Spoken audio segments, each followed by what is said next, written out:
ओम शांती. आज 16/7/2026 चे सतगुरुवारचे महावाक्य. आज बाबांनी सर्वात मोठं पुण्य कोणतं आहे ते सांगितलं.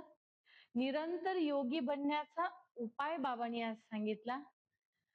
आज बाबांनी अर्जुन कोण आहे, सीता कोण आहे, द्रौपदी कोण आहे याबद्दलही सांगितलं. तसंच आज बाबा पुरुषोत्तम संगम युगावर आपल्याला सर्व काही सफल कशा पद्धतीने करायचं त्याचा उपाय बाबांनी सांगितला. आणि भक्तीमध्ये आपण काय काय केलं, अर्थ नाही जाणला, आणि पुरुषोत्तम मास, पुरुषोत्तम युग याचा कॉन्ट्रास्ट बाबांनी आज सांगितलेला आहे. चला तर मग आजचे महावाक्य ऐकूया. गोड मुलांनो, हे आहे पुरुषोत्तम बनण्याचा संगम युग. यात कोणतेही पापकर्म आता करायचे नाही. प्रश्न: संगम युगावर तुम्ही मुले सर्वात मोठे पुण्य कोणते करता?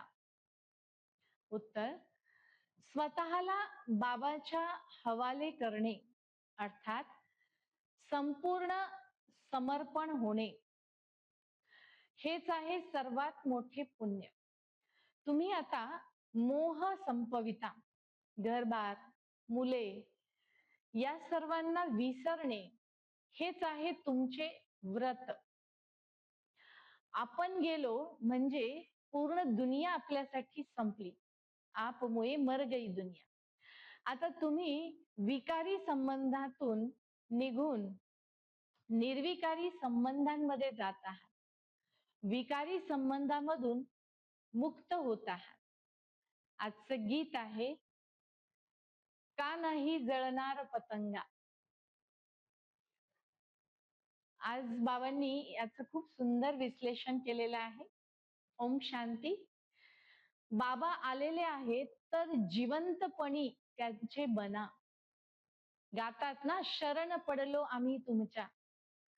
मग बाबांचं म्हटल्यानंतर, बनल्यानंतर आसुरी संप्रदायाच्या संबंधामध्ये तंग होतात आणि मग तंग होऊन म्हणतात की कधी सुटेल मी यामधून. बाबा म्हणतात इथे जुने संबंध आहेत ज्यांना तुम्हाला विसरायचं आहे. कलियुगामध्ये आहे बंधन आणि सतयुगामध्ये आहेत श्रेष्ठ संबंध. दोन्हीच्या मध्ये जो वेळ संगम युगाचा चालू आहे, इथे बाबा आपल्याला सांगतात की तुम्हाला घरग्रस्त सांभाळत असताना, मुलांना व्यवहाराला सांभाळत असताना जुन्या संबंधामधून मोह ममत्व काढायचं आहे. एकीकडे आहे राम आणि एकीकडे आहे रावण. बाबांनी याचं पण विश्लेषण आज केलेलं आहे. पुढे बाबा सांगतात, न एक अर्जुन होता, न एक द्रौपदी, न एक सीता. दृष्टांत तर एकाचाच सांगावा लागेल ना, उदाहरण म्हणून तर एकाचाच सांगावं लागेल. पण अर्जुनही एक नाही, खूप सारे अर्जुन, ज्ञानाला अर्जन करणारे अर्जुन. द्रौपदी पण एक नाही आणि सीताही एक नाही. बाबा तुम्हालाही अर्जुन म्हणतात, पण मुले बाबाला म्हणतात की अर्जुन तर एक भगीरथ ब्रह्मा बाबा आहे ना. मग बाबांची चिटचाट चालते, बाबा वार्तालाप करतात आणि बच्चांना आठवण करून देतात. पुढे बाबा सांगतात ज्ञान, भक्ती आणि वैराग्य. आजकाल जे संन्यासी वैराग्य घेतात, बाबांनी आज स्पष्ट सांगितलं ते वैराग्य नाही.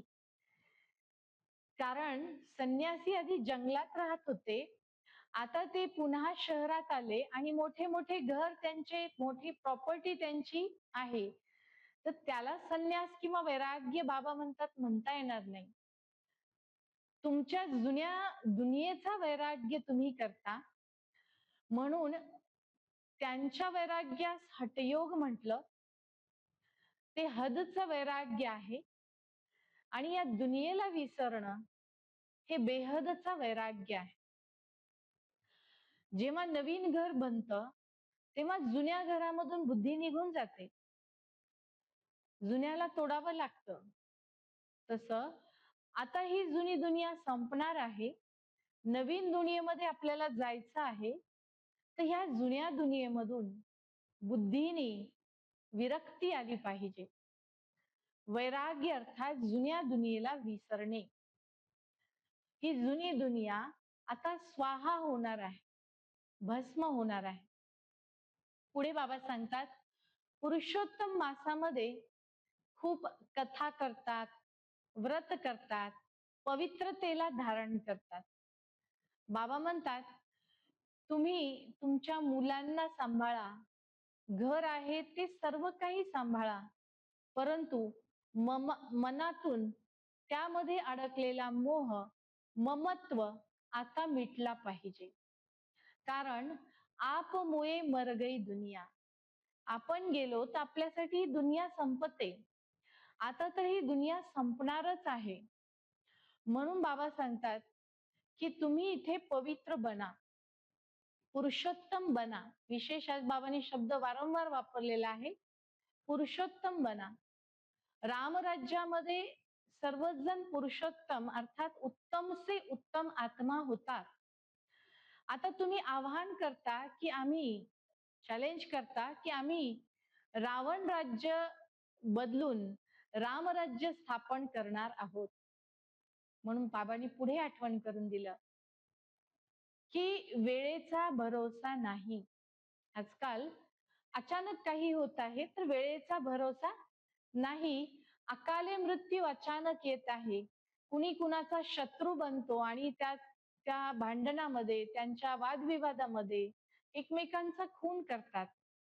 तर बाबांनी आज स्पष्टच सांगितलं की वेळेचा भरोसा नाही, म्हणून ज्ञानाला तुम्ही धारण करा आणि सतयुगाची बादशाही घ्या. जे ज्ञानेश्वर बनतील तेच राजराजेश्वर बनतील. बाबांनी भक्तीची आठवण करून दिली. कित्येक भक्तांना गर्दी आवडते. श्रीनाथचं मंदिर आहे, खूप छोटस बनवलेलं आहे. बाबा म्हटले त्याच्यामध्ये गर्दी सर्वांना आवडते आणि तिथे गर्दी हटवण्यासाठी, गर्दीवरती नियंत्रण आणण्यासाठी कपड्याचा सटका बनवतात आणि त्यांनी मारतात. सोटा बनवतात आणि त्या सोट्यानी मारतात.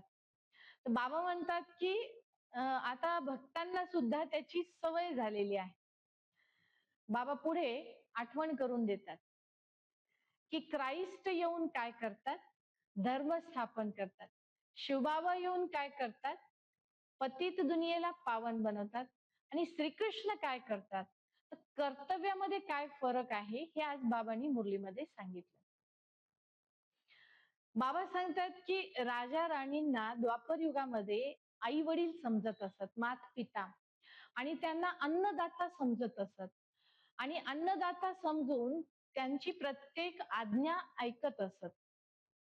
त्यांचा दरबार लागायचा, न्यायनिवाडा केला जायचा.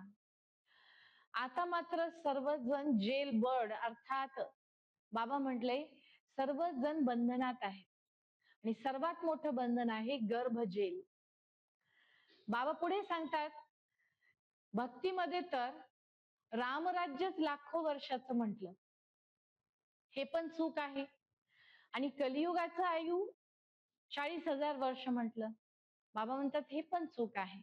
ते स्पष्ट करायला बाबा सांगतात, हे पुरुषोत्तम बनण्याचं युग आहे हे सर्वांना सांगा. बाबा म्हणतात तुमचे व्रत आहे पवित्रतेचे, की अंतिम जन्म तुम्ही पवित्र राहता तर तुम्हाला किती आनंद आणि नशा पाहिजे की पुरुषोत्तम मास मध्ये भक्तात्मे, दुनियेतील मनुष्यात्मे पवित्र राहतात. तर या पुरुषोत्तम युगाचा त्यांनी मान ठेवलेला आहे. पुरुषोत्तम युगाचं यादगार निशाणी रूपामध्ये पुरुषोत्तम मासामध्ये पवित्रतेला धारण करतात. म्हणून बाबा म्हणतात तुम्हाला नशा पाहिजे, खुशी पाहिजे, की तुमच्या एक एक गोष्टीचं हे यादगार आहे. पुढे बाबा सांगतात की आता तुमच्याकडून कोणतेही पापकर्म होऊ नये, कारण आता पुरुषोत्तम बनण्याचा वेळ आहे. उत्तम ते उत्तम आत्मा बनण्याचा वेळ चालू आहे. तुम्ही पुरुषोत्तम बनत आहात तर आता कोणतेही पापकर्म नको व्हायला. सतयुगात नवी राजधानी आहे, मग बाबा म्हणतात, सतयुगानंतर कला कमी व्हायला सुरुवात होतात. स्थापना इथे होत आहे, हे कोणाच्याही बुद्धीत येत नाही. म्हणून पुरुषोत्तम बनण्याच्या वेळेमध्ये आता कोणतेही पापकर्म आपल्याला करायचे नाही. हा संकल्प सर्वांनी करायचा आहे.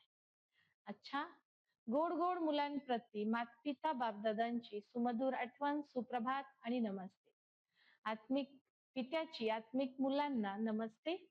आपणही म्हणायचे, आत्मिक मुलांची आत्मिक पित्यास नमस्ते. नमस्ते. धारणेसाठी प्रथम पॉइंट, या पुरुषोत्तम युगात जीवनमुक्त बनण्यासाठी पुण्य कर्म करायचे आहे, पवित्र जरूर बनायचे आहे.